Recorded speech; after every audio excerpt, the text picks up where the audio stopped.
नमस्कार दोस्तों। आज हम सुनेंगे गबन का 11वां भाग।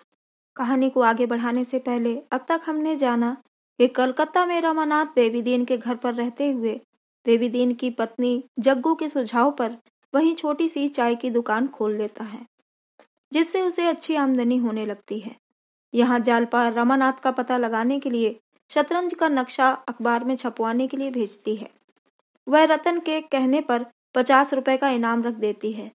उसे विश्वास है कि रमानाथ इस नक्शे को जरूर हल कर लेगा और पुरस्कार के लिए आवेदन करेगा। इस प्रकार उसका पता चल सकेगा। यहाँ पैसे कमाने पर रमानाथ अपने शौक पूरे करने लगता है। इसी तरह एक रात वह थिएटर के शो के लिए टिकट खरीदने निकलता है, लेकिन पुलिस के सिपाहियों को देखकर घबरा जाता है, जिससे पुलिस को उस पर संदेह हो जाता है और वह उसे गिरफ्तार कर थाने ले जाती है। पुलिस को जल्द ही पता चल जाता है कि रमानाथ पर कोई गबन का मुकदमा नहीं है और ये बात रमानाथ को नहीं पता। पुलिस एक डकैती के केस में रमानाथ को झूठी शहादत देने के लिए कहती है, जिसके बदले वह उसे आश्वासन देती है कि उस पर कोई केस नहीं चलाया जाएगा और उसे अच्छी नौकरी भी दी जाएगी। रमानाथ शहादत देने के लिए राजी हो जाता है। देवीदीन उसे समझाता है कि शहादत देने पर कई निर्दोष लोगों को भी सजा हो सकती है और वह रिश्वत देकर रमानाथ को छुड़ा लेगा, लेकिन रमानाथ नहीं मानता तो वह निराश होकर घर लौट जाता है। अब आगे। रुदन में कितना उल्लास, कितनी शांति, कितना बल है। जो कभी एकांत में बैठकर किसी की स्मृति में, किसी के वियोग में सिसक सिसक और बिलक बिलक कर नहीं रोया, वह जीवन के ऐसे सुख से वंचित है जिस पर सैकड़ों हंसियां न्यौछावर हैं। उस मीठी वेदना का आनंद उन्हीं से पूछो जिन्होंने ये सौभाग्य प्राप्त किया है। हंसी के बाद मन खिन्न हो जाता है, आत्मा क्षुब्धा हो जाती है, मानो हम थक गए हों, पराभूत हो गए हों। रुदन के पश्चात एक नवीन स्फूर्ति, एक नवीन जीवन, एक नवीन उत्साह का अनुभव होता है। जालपा के पास प्रजामित्र कार्यालय का पत्र पहुंचा तो उसे पढ़कर वह रो पड़ी। पत्र एक हाथ में लिए दूसरे हाथ से चौखट पकड़े वह खूब रोई। क्या सोचकर रोई वह कौन कह सकता है। कदाचित अपने उपाय की इस आशातीत सफलता ने उसके आत्मा को विह्वल कर दिया, आनंद की उस गहराई पर पहुंचा दिया जहां पानी है, या उस ऊंचाई पर जहां उष्णता हिम बन जाती है। आज 6 महीने के बाद ये सुख संवाद मिला। इतने दिनों में वह छलमयी आशा और कठोर दुराशा का खिलौना बनी रही।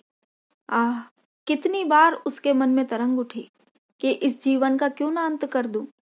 कहीं मैंने सचमुच प्राण त्याग दिए होते तो उनके दर्शन भी न कर पाती। पर उनका हिया कितना कठोर है। 6 महीने से वहां बैठे हैं, एक पत्र भी न लिखा, खबर तक न ली। आखिर यही न समझ लिया होगा कि बहुत होगा, रो रो कर मर जाएगी। उन्होंने मेरी परवाह ही कब की। 10-20 रुपए तो आदमी यार दोस्तों पर भी खर्च कर देता है। वह प्रेम नहीं है। प्रेम हृदय की वस्तु है, रुपए की नहीं। जब तक रमा का कुछ पता न था, जालपा सारा इल्जाम अपने सिर रखती थी, पर आज उनका पता पाते ही उसका मन अकस्मात कठोर हो गया। तरह तरह के शिकवे पैदा होने लगे। वहां क्या समझ कर बैठे हैं, इसीलिए तो कि वह स्वाधीन है, आजाद है, किसी का दिया नहीं खाते।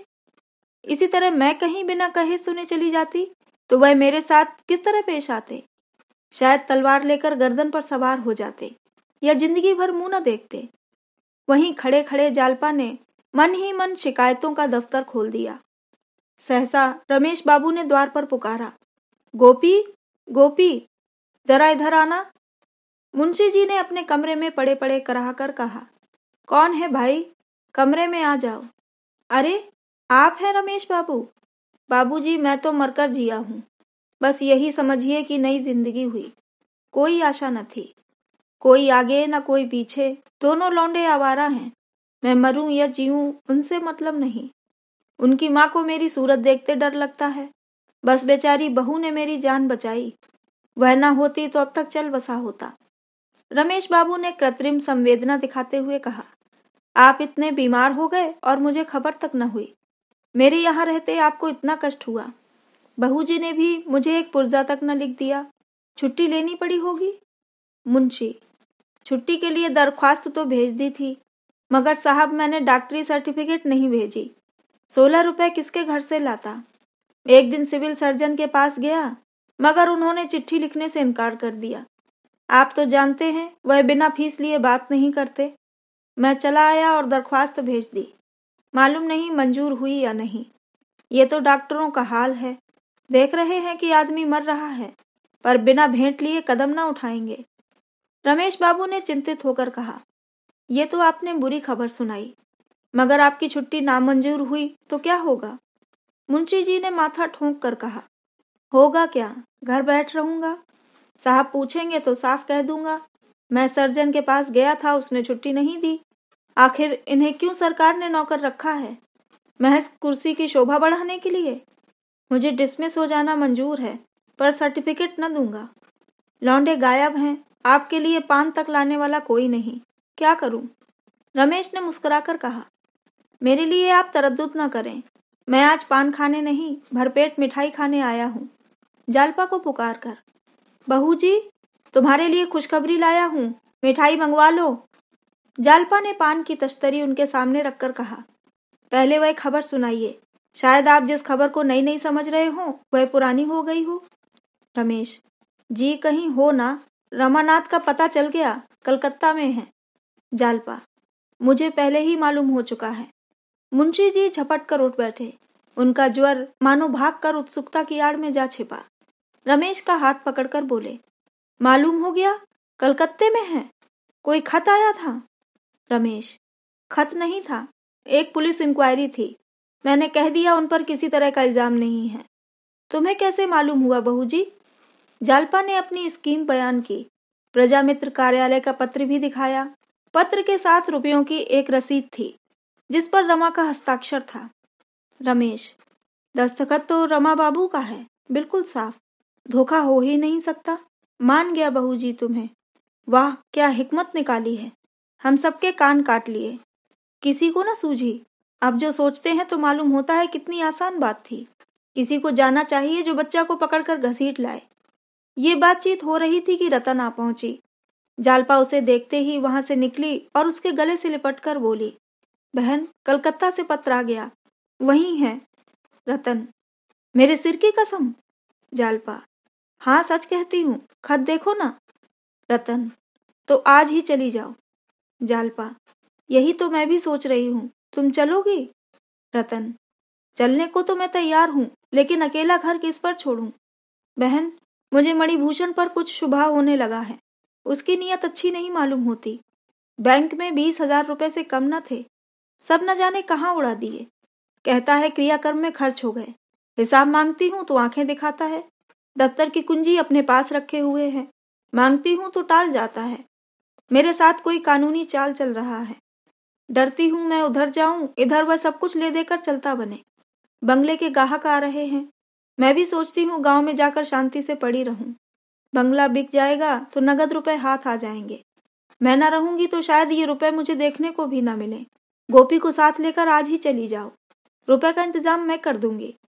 जालपा, गोपीनाथ तो शायद न जा सके, दादा की दवा दारू के लिए भी तो कोई चाहिए।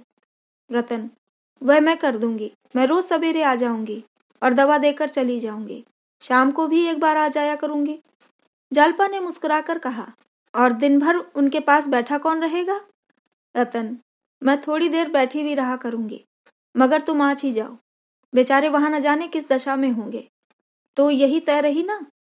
रतन मुंशी जी के कमरे में गई तो रमेश बाबू उठकर खड़े हो गए और बोले, आइए देवी जी, रमा बाबू का पता चल गया। रतन, इसमें आधा श्रेय मेरा है। रमेश, आपकी सलाह से तो हुआ ही होगा। अब उन्हें यहाँ लाने की फिक्र करनी है। रतन, जालपा चली जाए और पकड़ लाएं, गोपी को साथ लेती जाएं। आपको इसमें कोई आपत्ति तो नहीं है दादाजी? मुंशी जी को आपत्ति तो थी। उनका बस चलता तो इस अवसर पर 10-5 आदमियों को और जमा कर लेते। फिर घर के आदमियों के चले जाने पर क्यों आपत्ति ना होती। मगर समस्या ऐसी आ पड़ी थी कि कुछ बोल न सके। गोपी कलकत्ता की सैर का ऐसा अच्छा अवसर पाकर क्यों न खुश होता। विशंभर दिल में ऐंठ कर रह गया।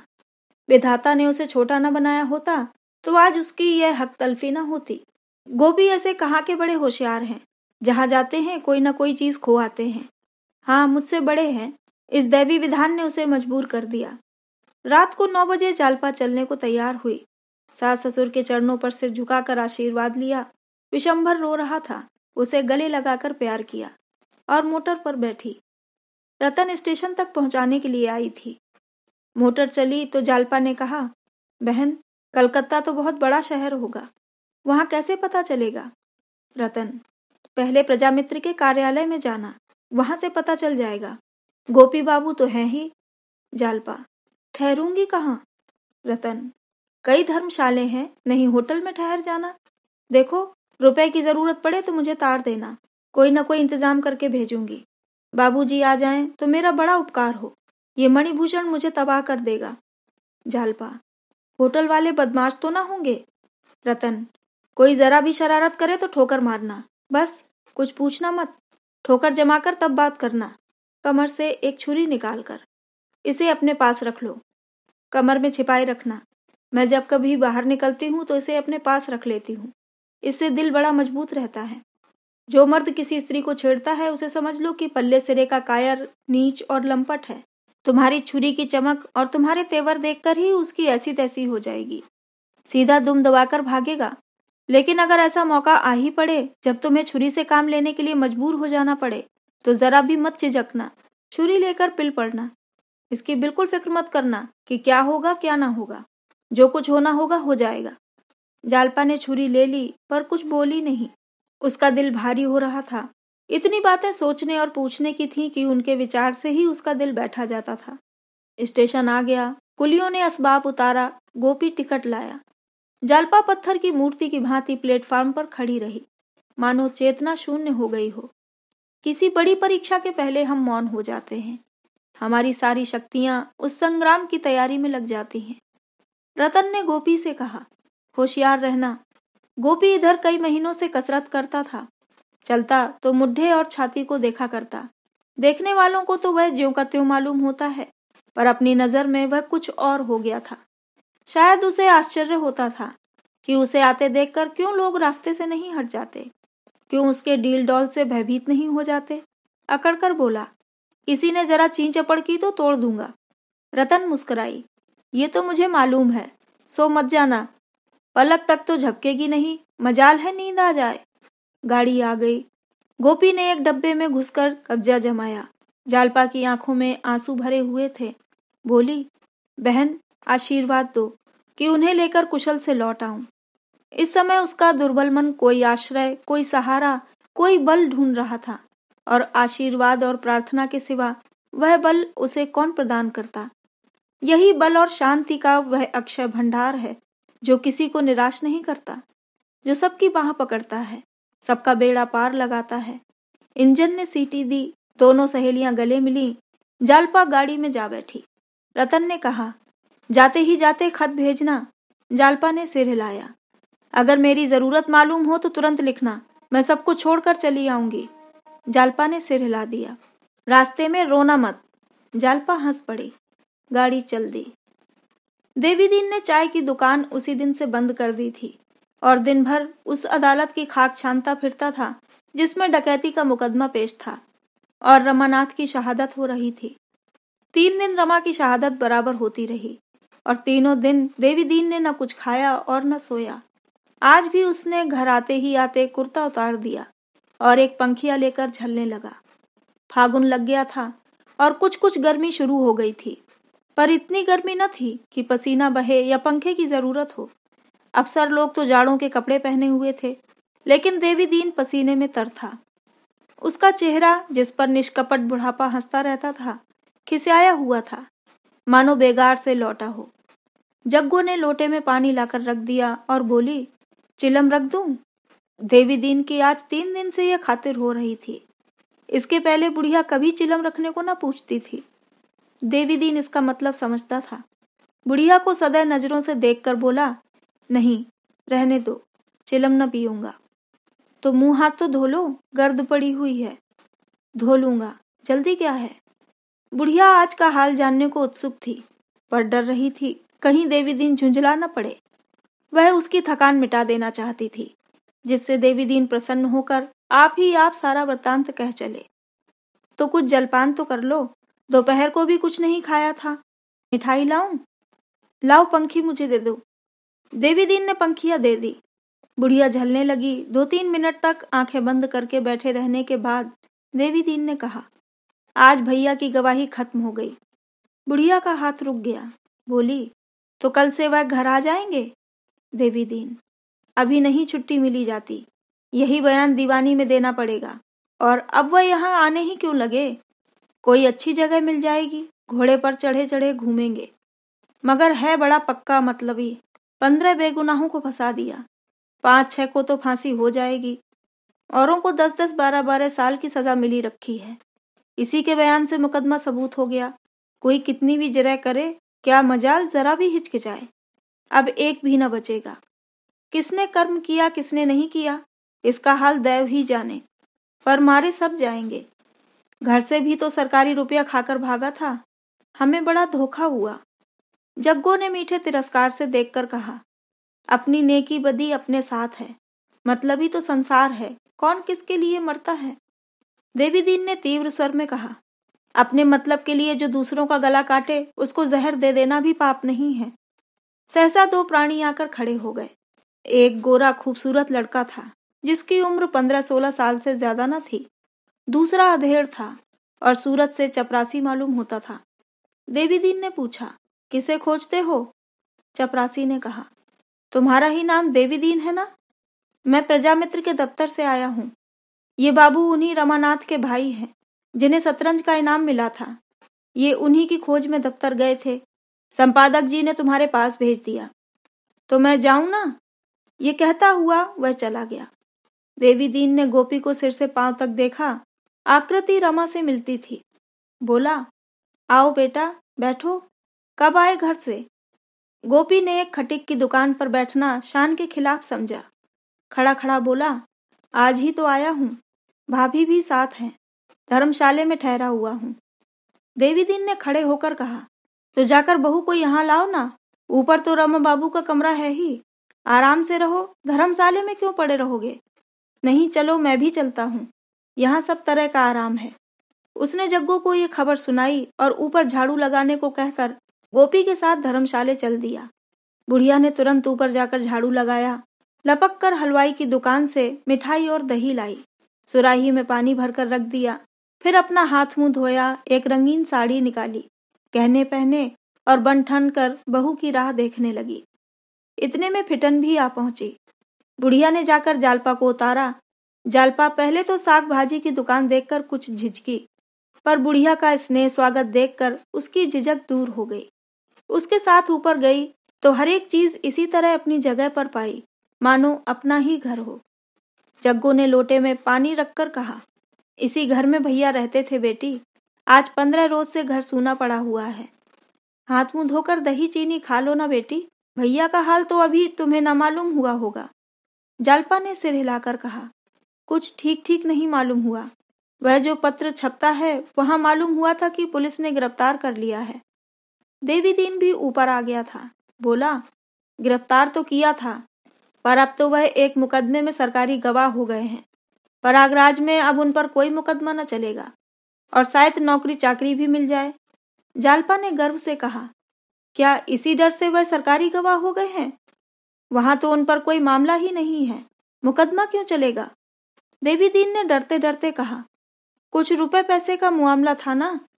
जालपा ने मानो आहत होकर कहा, वह कोई बात न थी। जो ही हम लोगों को मालूम हुआ कि कुछ सरकारी रकम इनसे खर्च हो गई है, उसी वक्त पहुंचा दी। यह व्यर्थ घबराकर चले आए और फिर ऐसी चुप्पी साधी कि अपनी खबर तक न दी। देवी दीन का चेहरा जगमगा उठा, मानो किसी व्यथा से आराम मिल गया हो। बोला, तो ये हम लोगों को क्या मालूम? बार बार समझाया कि घर पर खत पत्तर भेज दो, लोग घबराते होंगे, पर मारे शर्म के लिखते ही न थे। इसी धोखे में पड़े रहे कि प्रयागराज में मुकदमा चल गया होगा। जानते तो सरकारी गवाह क्यों बनते? सरकारी गवाह का आशय जालपा से छिपा न था। समाज में उनकी जो निंदा और अपकीर्ति होती है, ये भी उससे छिपी न थी। सरकारी गवाह क्यों बनाए जाते हैं, किस तरह प्रलोभन दिया जाता है, किस भांति वह पुलिस के पुतले बनकर अपने ही मित्रों का गला घोंटते हैं, ये उसे मालूम था। मगर कोई आदमी अपने बुरे आचरण पर लज्जित होकर भी सत्य का उद्घाटन करे, छल और कपट का आवरण हटा दे, तो वह सज्जन है। उसके साहस की जितनी प्रशंसा की जाए कम है, मगर शर्त यही है कि वह अपनी गोष्ठी के साथ किए का फल भोगने को तैयार रहे। हंसता खेलता फांसी पर चढ़ जाए तो वह सच्चा वीर है, लेकिन अपने प्राणों की रक्षा के लिए स्वार्थ के नीच विचार से, दंड की कठोरता से भयभीत होकर अपने साथियों से दगा करे, आस्तीन का सांप बन जाए तो वह कायर है, पतित है, बेहया है। विश्वासघात डाकुओं और समाज के शत्रुओं में भी उतना ही हेय है जितना किसी अन्य पक्षों में। ऐसे प्राणी को समाज कभी क्षमा नहीं करता, कभी नहीं। जालपा इसे खूब समझती थी। यहाँ तो समस्या और भी जटिल हो गई थी। रमा ने दंड के भय से अपने किए हुए पापों का पर्दा नहीं खोला था। उसमें कम से कम सच्चाई तो होती। निंदा होने पर भी आंशिक सच्चाई का एक गुण तो होता। यहाँ तो उन पापों का पर्दा खोला गया था जिनकी हवा तक उसे न लगी थी। जालपा को सहसा इसका विश्वास न आया। अवश्य कोई न कोई बात हुई होगी जिसने रमा को सरकारी गवाह बनने पर मजबूर कर दिया होगा। सकुचाती हुई बोली, क्या यहाँ भी कोई बात हो गई थी? देवी दीन उसकी मनोव्यथा का अनुभव करता हुआ बोला, कोई बात नहीं। यहाँ वह मेरे साथ ही प्रयागराज से आए। जब से आए यहाँ से कहीं नहीं गए। बाहर निकलते ही न थे। बस एक दिन निकले और उसी दिन पुलिस ने पकड़ लिया। एक सिपाही को आते देखकर डरे कि मुझे को पकड़ने आ रहा है, भाग खड़े हुए। उस सिपाही को खटका हुआ, उसने सुबह में गिरफ्तार कर लिया। मैं भी इनके पीछे थाने में पहुंचा। दरोगा पहले तो रिश्वत मांगते थे, पर जब मैं घर से रुपए लेकर गया तो वहां और ही गुल खिल चुका था। अफसरों में न जाने क्या बातचीत हुई, उन्हें सरकारी गवाह बना लिया। मुझसे तो भैया ने कहा कि इस मामले में बिल्कुल झूठ न बोलना पड़ेगा। पुलिस का मुकदमा सच्चा है, सच्ची बात कह देने में क्या हर्ज है। मैं चुप हो रहा, क्या करता। जग्गू, न जाने सबों ने कौन सी बूटी सुंघा दी। भैया तो ऐसे न थे, दिन भर अम्मा अम्मा करते रहते थे। दुकान पर सभी तरह के लोग आते हैं, मर्द भी औरत भी। क्या मजाल कि किसी की ओर आंख उठाकर देखा हो। देवी दीन, कोई बुराई न थी। मैंने तो ऐसा लड़का ही न देखा। उसी धोखे में आ गए। जालपा ने 1 मिनट सोचने के बाद कहा, क्या उनका बयान हो गया? हाँ, 3 दिन बराबर होता रहा, आज खत्म हो गया। जालपा ने उद्विग्न होकर कहा, तो अब कुछ नहीं हो सकता? मैं उनसे मिल सकती हूँ? देवी दीन जालपा के इस प्रश्न पर मुस्कुरा पड़ा। बोला, हाँ और क्या, जिसमें जाकर भंडा फोड़ कर दो, सारा खेल बिगाड़ दो। पुलिस ऐसी गधी नहीं है। आजकल कोई भी उनसे नहीं मिलने पाता, कड़ा पहरा रहता है। इस प्रश्न पर इस समय और कोई बातचीत न हो सकती थी। इस गुत्थी को सुलझाना आसान न था। जालपा ने गोपी को बुलाया। वह छज्जे पर खड़ा सड़क का तमाशा देख रहा था। ऐसा शर्मा रहा था मानो ससुराल आया हो। धीरे धीरे आकर खड़ा हो गया। जालपा ने कहा, मुंह हाथ धोकर कुछ खा तो लो, दही तो तुम्हें बहुत अच्छा लगता है। गोपी लजाकर फिर बाहर चला गया। देवी दीन ने मुस्कुराकर कहा, हमारे सामने ना खाएंगे, हम दोनों चले जाते हैं। तुम्हें जिस चीज की जरूरत हो हमसे कह देना बहू जी, तुम्हारा ही घर है। भैया को तो हम अपना ही समझते थे, और हमारे कौन बैठा हुआ है। जग्गू ने गर्व से कहा, वह तो मेरे हाथ का बनाया खा लेते थे। जालपा ने मुस्कुराकर कहा, अब तुम्हें भोजन ना बनाना पड़ेगा माँ जी, मैं बना दिया करूंगी। जग्गू ने आपत्ति की, हमारी बिरादरी में दूसरों के हाथ का खाना मना है बहू। अब 4 दिन के लिए बिरादरी में नक्कू क्या बनूं? जालपा, हमारी बिरादरी में भी तो दूसरों का खाना मना है। जग्गू, यहाँ तुम्हें कौन देखने आता है? फिर पढ़े लिखे आदमी इन बातों का विचार भी तो नहीं करते। हमारी बिरादरी तो मूर्ख लोगों की है। जालपा, ये तो अच्छा नहीं लगता कि तुम बनाओ और मैं खाऊं। जिसे बहू बनाया उसके हाथ का खाना पड़ेगा। नहीं खाना था तो बहू क्यों बनाया? देवी दीन ने जग्गू की ओर प्रशंसा सूचक नजरों से देखकर कहा, बहू ने बात पते की कह दी। इसका जवाब सोच कर देना। अभी चलो, इन लोगों को जरा आराम करने दो। दोनों नीचे चले गए तो गोपी ने आकर कहा, भैया इसी खटिक के यहाँ रहते थे क्या? खटिक ही तो मालूम होते हैं। जालपा ने फटकार कर कहा, खटिक हो या चमार हो, लेकिन हमसे और तुमसे 100 गुने अच्छे हैं। एक परदेसी आदमी को 6 महीने तक अपने घर में ठहराया, खिलाया पिलाया। हम में है इतनी हिम्मत? यहाँ तो कोई मेहमान आ जाता है तो वह भी भारी हो जाता है। अगर ये नीचे हैं तो हम इनसे कहीं नीचे हैं। गोपी मुंह हाथ धो चुका था, मिठाई खाता हुआ बोला, किसी को ठहरा लेने से कोई ऊंचा नहीं हो जाता। चमार कितना ही दान पुण्य करे, पर रहेगा तो चमार ही। जालपा, मैं उस चमार को उस पंडित से अच्छा समझूंगी जो हमेशा दूसरों का धन खाया करता है। जलपान करके गोपी नीचे चला गया। शहर घूमने की उसकी बड़ी इच्छा थी। जालपा की इच्छा कुछ खाने की ना हुई। उसके सामने एक जटिल समस्या खड़ी थी। रमा को कैसे इस दलदल से निकाले। उस निंदा और उपहास की कल्पना ही से उसका अभिमान आहत हो उठता था। हमेशा के लिए वह सबकी आंखों से फिर जाएंगे, किसी को मुंह न दिखा सकेंगे। फिर बेगुनाहों का खून किसकी गर्दन पर होगा। अभियुक्तों में न जाने कौन अपराधी है, कौन निरपराध है। कितने द्वेष के शिकार हैं, कितने लोभ के। सभी सजा पा जाएंगे। शायद दो चार को फांसी भी हो जाए। किस पर यह हत्या पड़ेगी? उसने फिर सोचा, माना किसी पर हत्या न पड़ेगी। कौन जानता है हत्या पड़ती है या नहीं। लेकिन अपने स्वार्थ के लिए, ओह कितनी बड़ी नीचता है। ये कैसे इस बात पर राजी हुए? अगर म्युनिसिपैलिटी के मुकदमा चलाने का भय भी था तो 2-4 साल की कैद के सिवा और क्या होता। उससे बचने के लिए इतनी घोर नीचता पर उतर आए। अब अगर मालूम भी हो जाए कि म्युनिसिपैलिटी कुछ नहीं कर सकती, तो अब हो ही क्या सकता है। इनकी शहादत तो हो ही गई।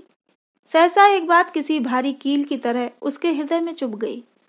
क्यों ना ये अपना बयान बदल दें। उन्हें मालूम हो जाए कि म्युनिसिपैलिटी उनका कुछ नहीं कर सकती, तो शायद वह खुद ही अपना बयान बदल दें। ये बात उन्हें कैसे बताई जाए? किसी तरह संभव है? वह अधीर होकर नीचे उतर आई और देवी दीन को इशारे से बुलाकर बोली, क्यों दादा, उनके पास कोई खत भी नहीं पहुंच सकता? पहरे वालों को 10-5 रुपए देने से तो शायद खत पहुंच जाए। देवी दीन ने गर्दन हिलाकर कहा, मुश्किल है। पहरे पर बड़े जचे हुए आदमी रखे गए हैं। मैं 2 बार गया था। सबों ने फाटक के सामने खड़ा भी न होने दिया। उस बंगले के आसपास क्या है? एक और तो दूसरा बंगला है, एक और एक कलमी आम का बाग है और सामने सड़क है। शाम को घूमने घामने तो निकलते ही होंगे। हाँ, बाहर कुर्सी डालकर बैठते हैं। पुलिस के 1-2 अफसर भी साथ रहते हैं। अगर कोई उस बाग में छिपकर बैठे तो कैसा हो? जब उन्हें अकेले देखें, खत फेंक दे, वह जरूर उठा लेंगे। देवी दीन ने चकित होकर कहा, हाँ हो तो सकता है, लेकिन अकेले मिले तब तो। जरा और अंधेरा हुआ तो जालपा ने देवी दीन को साथ लिया और रमानाथ का बंगला देखने चली। एक पत्र लिखकर जेब में रख लिया था। बार बार देवी दीन से पूछती, अब कितनी दूर है? अच्छा, अभी इतनी ही दूर और? वहां हाथे में रोशनी तो होगी ही। उसके दिल में लहरें सी उठने लगीं।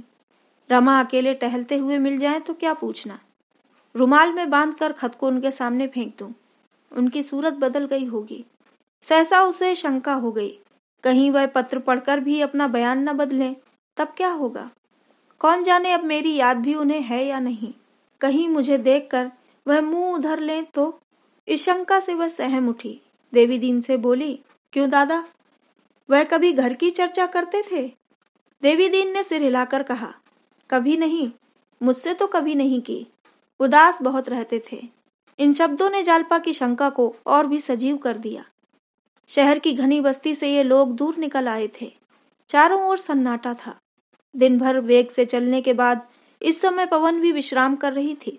सड़क के किनारे के वृक्ष और मैदान चंद्रमा के मंद प्रकाश में हतोत्साह निर्जीव से मालूम होते थे। जालपा को ऐसा आभास होने लगा कि उसके प्रयास का कोई फल नहीं है, उसकी यात्रा का कोई लक्ष्य नहीं है। इस अनंत मार्ग में उसकी दशा उस अनाथ की सी है जो मुट्ठी भर अनाज के लिए द्वार द्वार फिरता हो। वह जानता है अगले द्वार पर उसे अनाज न मिलेगा, गालियां ही मिलेंगी। फिर भी वह हाथ फैलाता है, बढ़ती बनाता है। उसे आशा का अवलंब नहीं, निराशा ही का अवलंब है। एकाएक सड़क के दाहिनी तरफ बिजली का प्रकाश दिखाई दिया। देवी दीन ने एक बंगले की ओर उंगली उठाकर कहा, यही उनका बंगला है। जालपा ने डरते डरते उधर देखा, मगर बिल्कुल सन्नाटा छाया हुआ था। कोई आदमी न था।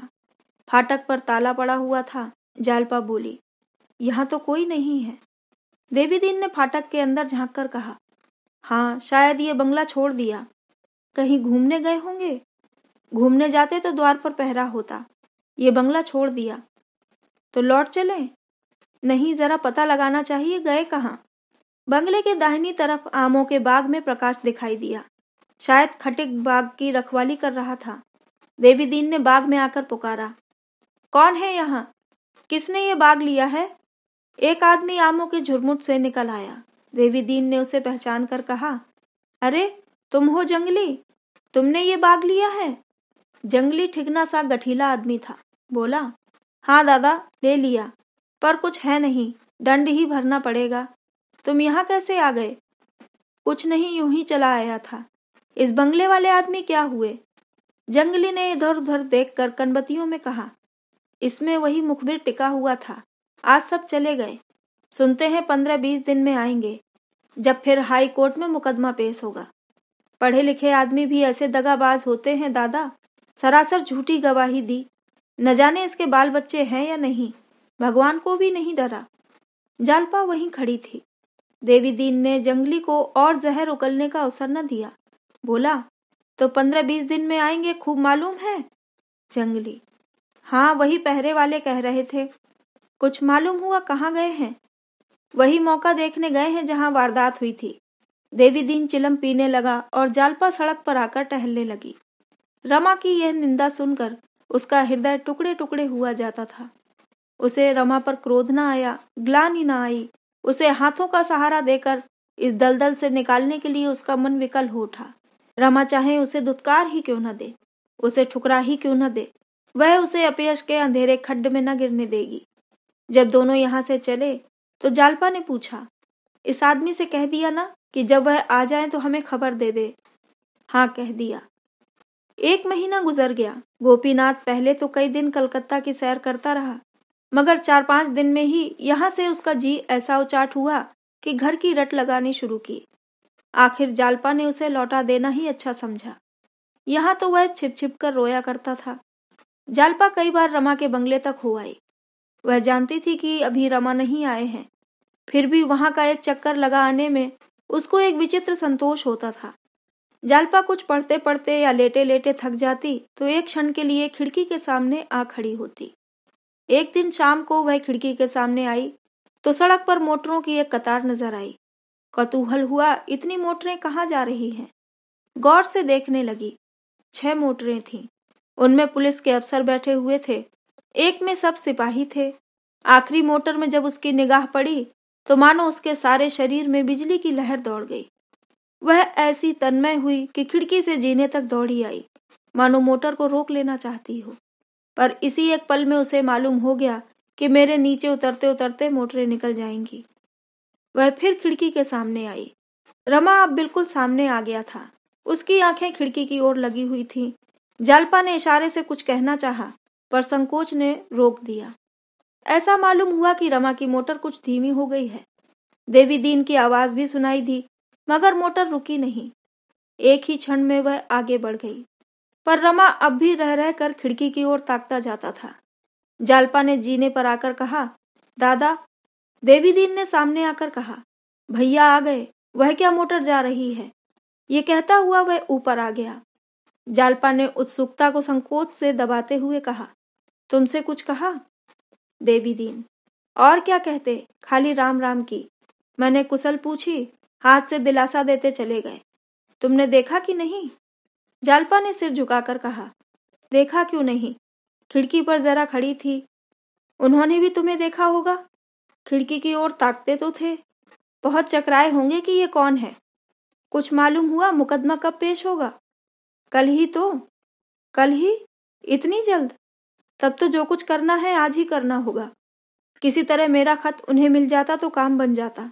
देवी दीन ने इस तरह ताका मानो कह रहा है, तुम इस काम को जितना आसान समझती हो उतना आसान नहीं है। जालपा ने उसके मन का भाव ताड़कर कहा, क्या तुम्हें संदेह है कि वह अपना बयान बदलने पर राजी होंगे? देवी दीन को अब इसे स्वीकार करने के सिवा और कोई उपाय न सूझा। बोला, हाँ बहू जी, मुझे इसका बहुत अंदेशा है, और सच पूछो तो है भी जोखिम। अगर वह बयान बदल भी दें तो पुलिस के पंजे से नहीं छूट सकते। वह कोई दूसरा इल्जाम लगाकर उन्हें पकड़ लेगी और फिर नया मुकदमा चलावेगी। जालपा ने ऐसी नजरों से देखा मानो वह इस बात से जरा भी नहीं डरती। फिर बोली, दादा, मैं उन्हें पुलिस के पंजे से बचाने का ठेका नहीं लेती। मैं केवल ये चाहती हूँ कि हो सके तो अपयश से उन्हें बचा लूं। उनके हाथों इतने घरों की बर्बादी होते नहीं देख सकती। अगर वह सचमुच डकैतियों में शरीक होते तब भी मैं यही चाहती कि वह अंत तक अपने साथियों के साथ रहें और जो सिर पर पड़े उसे खुशी से झेलें। मैं ये कभी ना पसंद करती कि वह दूसरों को दगा देकर मुखबिर बन जाएं। लेकिन ये मामला तो बिल्कुल झूठ है। मैं ये किसी तरह बर्दाश्त नहीं कर सकती कि वह अपने स्वार्थ के लिए झूठी गवाही दें। अगर उन्होंने खुद अपना बयान न बदला तो मैं अदालत में जाकर सारा कच्चा चिट्ठा खोल दूंगी, चाहे नतीजा कुछ भी हो। वह हमेशा के लिए मुझे त्याग दें, मेरी सूरत न देखें, ये मंजूर है, पर यह नहीं हो सकता कि वह इतना बड़ा कलंक माथे पर लगावें। मैंने अपने पत्र में सब लिख दिया है। देवी दीन ने उसे आदर की दृष्टि से देखकर कहा, तुम सब कर लोगी बहू, अब मुझे विश्वास हो गया। जब तुमने कलेजा इतना मजबूत कर लिया है तो तुम सब कुछ कर सकती हो। तो यहाँ से 9 बजे चलें? हाँ, मैं तैयार हूँ। वह रमानाथ जो पुलिस के भय से बाहर न निकलता था, जो देवी दीन के घर में चोरों की तरह पड़ा जिंदगी के दिन पूरे कर रहा था, आज 2 महीनों से राजसी भोग विलास में डूबा हुआ है। रहने को सुंदर सजा हुआ बंगला है, सेवा टहल के लिए चौकीदारों का एक दल, सवारी के लिए मोटर, भोजन पकाने के लिए एक काश्मीरी बावर्ची है। बड़े बड़े अफसर उसका मुंह ताका करते हैं। उसके मुंह से बात निकली नहीं कि पूरी हुई। इतने ही दिनों में उसके मिजाज में इतनी नफासत आ गई है मानो वह खानदानी रईस हो। विलास ने उसकी विवेक बुद्धि को सम्मोहित सा कर दिया है। उसे कभी इसका ख्याल भी नहीं आता कि मैं क्या कर रहा हूँ और मेरे हाथों कितने बेगुनाहों का खून हो रहा है। उसे एकांत विचार का अवसर ही नहीं दिया जाता। रात को वह अधिकारियों के साथ सिनेमा या थिएटर देखने जाता है। शाम को मोटरों की सैर होती है। मनोरंजन के नित्य नए सामान होते रहते हैं। जिस दिन अभियुक्तों को मजिस्ट्रेट ने सेशन सुपुर्द किया, सबसे ज्यादा खुशी उसी को हुई। उसे अपना सौभाग्य सूर्य उदय होता हुआ मालूम होता था। पुलिस को मालूम था कि सेशन जज के इजलास में ये बहार न होगी। संयोग से जज हिंदुस्तानी थे और निष्पक्षता के लिए बदनाम। पुलिस हो या चोर, उनकी निगाह में बराबर था। वह किसी के साथ रियायत न करते थे। इसलिए पुलिस ने रमा को एक बार उन स्थानों की सैर कराना जरूरी समझा जहां वारदातें हुई थीं। एक जमींदार की सजी सजाई कोठी में डेरा पड़ा। दिन भर लोग शिकार खेलते, रात को ग्रामोफोन सुनते, ताश खेलते और बजरों पर नदियों की सैर करते। ऐसा जान पड़ता था कि कोई राजकुमार शिकार खेलने निकला है। इस भोग विलास में रमा को अगर कोई अभिलाषा थी तो यह है कि जालपा भी यहाँ होती। जब तक वह पराश्रित था, दरिद्र था, उसकी विलासेंद्रियां मानो मूर्छित हो रही थीं। इन शीतल झोंकों ने उन्हें फिर सचेत कर दिया। वह इस कल्पना में मग्न था कि ये मुकदमा खत्म होते ही उसे अच्छी जगह मिल जाएगी। तब वह जाकर जालपा को मना लाएगा और आनंद से जीवन सुख भोगेगा। हाँ, वह एक प्रकार का जीवन होगा। उसकी मर्यादा कुछ और होगी, सिद्धांत कुछ और होंगे। उसमें कठोर संयम होगा और पक्का नियंत्रण। अब उसके जीवन का कुछ उद्देश्य होगा, कुछ आदर्श होगा। केवल खाना, सोना और रुपए के लिए हाय हाय करना ही जीवन का व्यापार न होगा।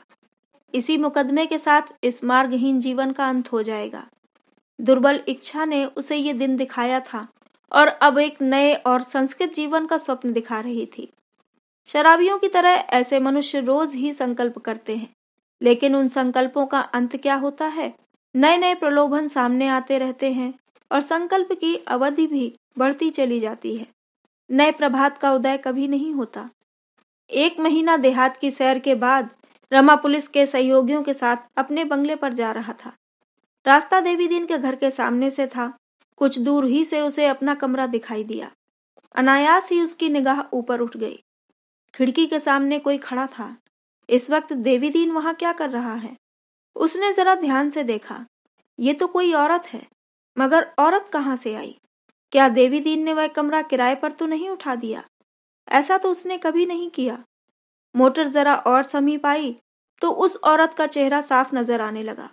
रमा चौंक पड़ा। ये तो जालपा है। बेशक जालपा है, मगर नहीं, जालपा यहाँ कैसे आएगी? मेरा पता ठिकाना उसे कहाँ मालूम? कहीं बुढ़े ने उसे खत तो नहीं लिख दिया? जालपा ही है। नायब दरोगा मोटर चला रहा था। रमा ने बड़ी मित्रता के साथ कहा, सरदार साहब 1 मिनट के लिए रुक जाइए, मैं जरा देवी दीन से एक बात कर लूं। नायब ने मोटर जरा धीमी कर दी, लेकिन फिर कुछ सोचकर उसे आगे बढ़ा दिया। रमा ने तेज होकर कहा, आप तो मुझे कैदी बनाए हुए हैं, नायब ने खिसियाकर कहा। आप तो जानते हैं डिप्टी साहब कितनी जल्द जामे से बाहर हो जाते हैं। बंगले पर पहुंचकर रमा सोचने लगा, जालपा से कैसे मिलूं? वहां जालपा ही थी, इसमें उसे अब कोई शुबा न था। आंखों को कैसे धोखा देता? हृदय में एक ज्वाला सी उठी हुई थी। क्या करूं? कैसे जाऊं? उसे कपड़े उतारने की सुधि भी न रही। 15 मिनट तक वह कमरे के द्वार पर खड़ा रहा। कोई हिकमत न सूझी, लाचार पलंग पर लेट रहा। जरा ही देर में वह फिर उठा और सामने सहन में निकल आया। सड़क पर उसी वक्त बिजली रोशन हो गई। फाटक पर चौकीदार खड़ा था। रमा को उस पर इस समय इतना क्रोध आया कि गोली मार दे। अगर मुझे कोई अच्छी जगह मिल गई तो एक एक से समझूंगा। तुम्हें तो डिसमिस करा के छोड़ूंगा। कैसा शैतान की तरह सिर पर सवार है। मुंह तो देखो, जराब मालूम होता है। करी की दुम है। वाह रे आपकी पगड़ी, कोई टोकरी ढोने वाला कुली है। अभी कुत्ता भूख पड़े तो आप दुम दबाकर भागेंगे, मगर यहाँ ऐसे डटे खड़े हैं मानो किसी किले की द्वार की रक्षा कर रहे हैं। एक चौकीदार ने आकर कहा, इंस्पेक्टर साहब ने बुलाया है, कुछ नए तवे मंगवाए हैं। रमा ने झल्लाकर कहा, मुझे इस वक्त फुर्सत नहीं है। फिर सोचने लगा, जालपा यहाँ कैसे आई? अकेले ही आई है या और कोई साथ है? जालिम ने बुढ़े से 1 मिनट भी बात नहीं करने दी। जालपा पूछेगी तो जरूर कि क्यों भागे थे। साफ साफ कह दूंगा, उस समय और कर ही क्या सकता था, पर इन थोड़े दिनों के कष्ट ने जीवन का प्रश्न तो हल कर दिया। अब आनंद से जिंदगी कटेगी। कोशिश करके उसी तरफ अपना तबादला करवा लूंगा। ये सोचते सोचते रमा को ख्याल आया कि जालपा भी यहाँ मेरे साथ रहे तो क्या हरज है। बाहर वालों से मिलने की रोक टोक है, जालपा के लिए क्या रुकावट हो सकती है। लेकिन इस वक्त इस प्रश्न को छेड़ना उचित नहीं, कल इसे तय करूंगा। देवी दीन भी विचित्र जीव है। पहले तो कई बार आया, पर आज उसने भी सन्नाटा खींच लिया। कम से कम इतना तो हो सकता था कि आकर पहरे वाले कांस्टेबल से जालपा के आने की खबर मुझे देता। फिर मैं देखता कि कौन जालपा को नहीं आने देता। पहले इस तरह की कैद जरूरी थी, पर अब तो मेरी परीक्षा पूरी हो चुकी। शायद सब लोग खुशी से राजी हो जाएंगे। रसोइया थाली लाया। मांस एक ही तरह का था। रमा थाली देखते ही झल्ला गया। इन दिनों रुचिकर भोजन देखकर ही उसे भूख लगती थी। जब तक 4-5 प्रकार का मांस न हो, चटनी अचार न हो, उसकी तृप्ति न होती थी। बिगड़कर बोला, क्या खाऊं, तुम्हारा सिर? थाली उठा ले जाओ। रसोइये ने डरते डरते कहा, हुजूर, इतनी जल्द और चीजें कैसे बनाता? अभी कुल 2 घंटे तो आए हुए हैं। 2 घंटे तुम्हारे लिए थोड़े होते हैं। अब हुजूर से क्या कहूं? मत बको हुजूर, मत बको डैम। रसोइये ने फिर कुछ न कहा। बोतल लाया, बर्फ तोड़कर गिलास में डाली और पीछे हटकर खड़ा हो गया। रमा को इतना क्रोध आ रहा था कि रसोइये को नोच खाए। इसका मिजाज इन दिनों बहुत तेज हो गया था। शराब का दौर शुरू हुआ तो रमा का गुस्सा और भी तेज हो गया। लाल लाल आंखों से देखकर बोला, चाहूं तो अभी तुम्हारा कान पकड़कर निकाल दूं, अभी इसी दम। तुमने समझा क्या है? उसका क्रोध बढ़ता देखकर रसोइया चुपके से सरक गया। रमा ने गिलास लिया और 2-4 लुकमे खाकर बाहर सहन में टहलने लगा। यही धुन सवार थी, कैसे यहाँ से निकल जाऊं। एकाएक उसे ऐसा जान पड़ा कि तार के बाहर वृक्षों की आड़ में कोई है। हाँ, कोई खड़ा उसकी तरफ ताक रहा है। शायद इशारे से अपनी तरफ बुला रहा है। रमानाथ का दिल धड़कने लगा। कहीं षड्यंत्रकारियों ने उसके प्राण लेने की तो नहीं ठानी है। ये शंका उसे सदैव बनी रहती थी। इसी ख्याल से वह रात को बंगले के बाहर बहुत कम निकलता था। आत्मरक्षा के भाव ने उसे अंदर चले जाने की प्रेरणा की। उसी वक्त एक मोटर सड़क पर निकली। उसके प्रकाश में रमा ने देखा, वह अंधेरी छाया स्त्री है। उसकी साड़ी साफ नजर आ रही है। फिर उसे ऐसा मालूम हुआ कि वह स्त्री उसकी ओर आ रही है। उसे फिर शंका हुई, कोई मर्द ये वेश बदलकर मेरे साथ छल तो नहीं कर रहा है। वह ज्यों-ज्यों पीछे हटता गया, वह छाया उसकी ओर बढ़ती गई। यहाँ तक कि तार के पास आकर उसने कोई चीज रमा की तरफ फेंकी। रमा चीख मारकर पीछे हट गया, मगर वह केवल एक लिफाफा था। उसे कुछ तस्कीन हुई। उसने फिर जो सामने देखा तो वह छाया अंधकार में विलीन हो गई थी। रमा ने लपक कर वह लिफाफा उठा लिया। भय भी था और कौतूहल भी। भय कम था, कौतूहल अधिक। लिफाफे को हाथ में लेकर देखने लगा सिरनामा देखते ही उसके हृदय में फुरहरियां सी उड़ने लगी। लिखावट जालपा की थी। उसने फौरन लिफाफा खोला। जालपा ही की लिखावट थी। उसने एक ही सांस में पत्र पढ़ डाला और तब एक लंबी सांस ली। उसी सांस के साथ चिंता का वह भीषण भार जिसने आज 6 महीने से उसकी आत्मा को दबाकर रखा था, वह सारी मनोव्यथा जो उसका जीवन रक्त चूस रही थी, वह सारी दुर्बलता, लज्जा, ग्लानि मानो उड़ गई, छूमंतर हो गई। इतनी स्फूर्ति, इतना गर्व, इतना आत्मविश्वास उसे कभी न हुआ था। पहली सनक ये सवार हुई, अभी चलकर दरोगा से कह दूं, मुझे इस मुकदमे से कोई सरोकार नहीं है। लेकिन फिर ख्याल आया, बयान तो अब हो ही चुका, जितना अपयश मिलना था मिल ही चुका। अब उसके फल से क्यों हाथ धोऊं? मगर इन सबों ने मुझे कैसा चकमा दिया है और अभी तक मुगालते में डाले हुए हैं। सबके सब मेरी दोस्ती का दम भरते हैं, मगर अभी तक असली बात मुझसे छिपाए हुए हैं। अब भी इन्हें मुझ पर विश्वास नहीं। अभी इसी बात पर अपना बयान बदल दूं तो आटे दाल का भाव मालूम हो। यही न होगा, मुझे कोई जगह न मिलेगी। भला से इन लोगों के मंसूबे तो खाक में मिल जाएंगे। इस दगाबाजी की सजा तो मिल जाएगी। और ये कुछ न सही, इतनी बड़ी बदनामी से तो बच जाऊंगा। ये सब शरारत जरूर करेंगे, लेकिन झूठा इल्जाम लगाने के सिवा और कर ही क्या सकते हैं। जब मेरा यहाँ रहना साबित ही नहीं, तो मुझ पर दोष ही क्या लग सकता है। सबों के मुंह में कालिक लग जाएगी। मुंह तो दिखाया न जाएगा, मुकदमा क्या चलाएंगे। मगर नहीं, इन्होंने मुझसे चाल चली है, तो मैं भी इनसे वही चाल चलूंगा। कह दूंगा, अगर मुझे आज कोई अच्छी जगह मिल जाएगी तो मैं शहादत दूंगा, वरना साफ कह दूंगा इस मामले से मेरा कोई संबंध नहीं। नहीं तो पीछे से किसी छोटे मोटे थाने में नायब दरोगा बनाकर भेज दें और वहां सड़ा करूं। लूंगा इंस्पेक्टरी, और कल 10 बजे मेरे पास नियुक्ति का परवाना आ जाना चाहिए। वह चला कि इसी वक्त दरोगा से कह दूं, लेकिन फिर रुक गया। एक बार जालपा से मिलने के लिए उसके प्राण तड़प रहे थे। उसके प्रति इतना अनुराग, इतनी श्रद्धा उसे कभी न हुई थी। मानो वह कोई दैवी शक्ति हो, जिसे देवताओं ने उसकी रक्षा के लिए भेजा हो। 10 बज गए थे। रमानाथ ने बिजली गुल कर दी और बरामदे में आकर जोर से किवाड़ बंद कर दिए। जिसमें पहरे वाले सिपाही को मालूम हो, अंदर से किवाड़ बंद करके सो रहे हैं। वह अंधेरे बरामदे में 1 मिनट खड़ा रहा, तब आहिस्ता से उतरा और कांटेदार ग्रेसिंग के पास आकर सोचने लगा, उस पार कैसे जाऊं?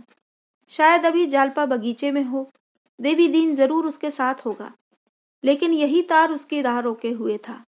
उसे फांद जाना असंभव था। उसने तार के बीच से होकर निकल जाने का निश्चय किया। अपने सब कपड़े समेट लिए और कांटों को बचाता हुआ सिर और कंधों को तार के बीच में डाला, पर न जाने कैसे कपड़े फंस गए। उसने हाथ से कपड़ों को छुड़ाना चाहा तो आस्तीन कांटों में फंस गए। धोती भी उलझी हुई थी। बेचारा बड़े संकट में पड़ा। न इस पार जा सकता था, न उस पार। जरा भी असावधानी हुई और कांटे उसकी देह में चुभ जाएंगे।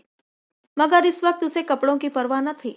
उसने गर्दन और आगे बढ़ाई और कपड़ों में लंबा चीरा लगाता उस पार निकल गया। सारे कपड़े तार तार हो गए। पीठ में भी कुछ खरोंचें लगीं, पर इस समय कोई बंदूक का निशाना बांधकर भी उसके सामने खड़ा हो जाता तो भी वह पीछे न हटता। फटे हुए कुर्ते को उसने वहीं फेंक दिया। गले की चादर फट जाने पर भी काम दे सकती थी, उसे उसने ओढ़ लिया। धोती समेट ली और बगीचे में घूमने लगा। सन्नाटा था। शायद रखवाला खटे खाना खाने गया हुआ था। उसने 2-3 बार धीरे धीरे जालपा का नाम लेकर पुकारा भी, किसी की आहट न मिली।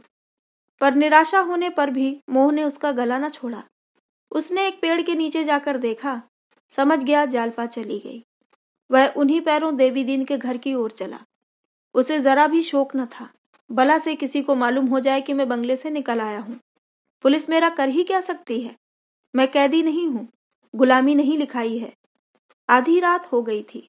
देवी दीन भी आधा घंटा पहले लौटा था और खाना खाने जा रहा था कि एक नंगे धड़ंगे आदमी को देखकर चौंक पड़ा। रमा ने चादर सिर पर बांध ली थी और देवी दीन को डराना चाहता था। देवी दीन ने सशंक होकर कहा, कौन है? सहसा पहचान गया और झपट कर उसका हाथ पकड़ता हुआ बोला, तुमने तो भैया खूब भेष बनाया है, कपड़े क्या हुए? रमानाथ, तार से निकल रहा था, सब उसके कांटों में उलझकर फट गए। देवी दीन, राम राम, देह में तो कांटे नहीं चुभे? रमानाथ, कुछ नहीं, 2-1 खरोंचे लग गई, मैं बहुत बचा कर निकला। देवी दीन, बहू की चिट्ठी मिल गई ना? रमानाथ: हाँ, उसी वक्त मिल गई थी। क्या वह भी तुम्हारे साथ थी? देवी दीन: वह मेरे साथ नहीं थी, मैं उनके साथ था। जब से तुम्हें मोटर पर आते देखा तभी से जाने जाने लगाए हुई थी। रमानाथ: तुमने कोई खत लिखा था? देवी दीन: मैंने कोई खत पत्तर नहीं लिखा भैया। जब वह आई तो मुझे आप ही अचंभा हुआ कि बिना जाने बूझे कैसे आ गईं। पीछे से उन्होंने बताया, वह शतरंज वाला नक्शा उन्हीं ने पराग से भेजा था और इनाम भी वहीं से आया था। रमा की आंखें फैल गईं। जालपा की चतुराई ने उसे विस्मय में डाल दिया। इसके साथ ही पराजय के भाव ने उसे कुछ खिन्न कर दिया। यहाँ भी उसकी हार हुई इस बुरी तरह। बुढ़िया ऊपर गई हुई थी। देवी दीन ने जीने के पास जाकर कहा, अरे क्या करती है, बहू से कह दे एक आदमी उनसे मिलने आया है। ये कहकर देवी दीन ने फिर रमा का हाथ पकड़ लिया और बोला, चलो अब सरकार में तुम्हारी पेशी होगी। बहुत भागे थे, बिना वारंट के पकड़े गए। इतनी आसानी से पुलिस भी न पकड़ सकती। रमा का मनोल्लास द्रवित हो गया था, लज्जा से गड़ा जाता था। जालपा के प्रश्नों का उसके पास क्या जवाब था? जिस भय से वह भागा था उसने अंत में उसका पीछा करके उसे परास्त ही कर दिया। वह जालपा के सामने सीधी आंखें भी तो न कर सकता था। उसने हाथ छुड़ा लिया और जीने के पास छिटक गया। देवी दीन ने पूछा, रुक क्यों गए? रमा ने सिर खुजलाते हुए कहा, चलो मैं आता हूं। बुढ़िया ने ऊपर ही से कहा, पूछो कौन आदमी है, कहाँ से आया है? देवी दीन ने विनोद किया, कहता है मैं जो कुछ कहूंगा बहू से ही कहूंगा। कोई चिट्ठी लाया है? नहीं। सन्नाटा हो गया। देवी दीन ने एक क्षण के बाद पूछा, कह दूं लौट जाए? जालपा जीने पर आकर बोली, कौन आदमी है, पूछती तो हूं। कहता है बड़ी दूर से आया हूं। है कहाँ? ये क्या खड़ा है? अच्छा बुला लो। रमा चादर ओढ़े कुछ झिझकता, कुछ झेंपता, कुछ डरता जीने पर चढ़ा। जालपा ने उसे देखते ही पहचान लिया। तुरंत 2 कदम पीछे हट गई। देवी दीन वहां ना होता तो वह 2 कदम और आगे बढ़ी होती। उसकी आंखों में कभी इतना नशा न था, अंगों में कभी इतनी चपलता न थी, कपोल कभी इतने न दमके थे, हृदय में कभी इतना मृदु कंपन न हुआ था। आज उसकी तपस्या सफल हुई। तो दोस्तों, आज के भाग में इतना ही। कहानी पसंद आ रही हो तो वीडियो को लाइक कर दीजिएगा, चैनल को सब्सक्राइब करना मत भूलिएगा। तो मिलते हैं आगे की कहानी के साथ अगले भाग में। नमस्कार।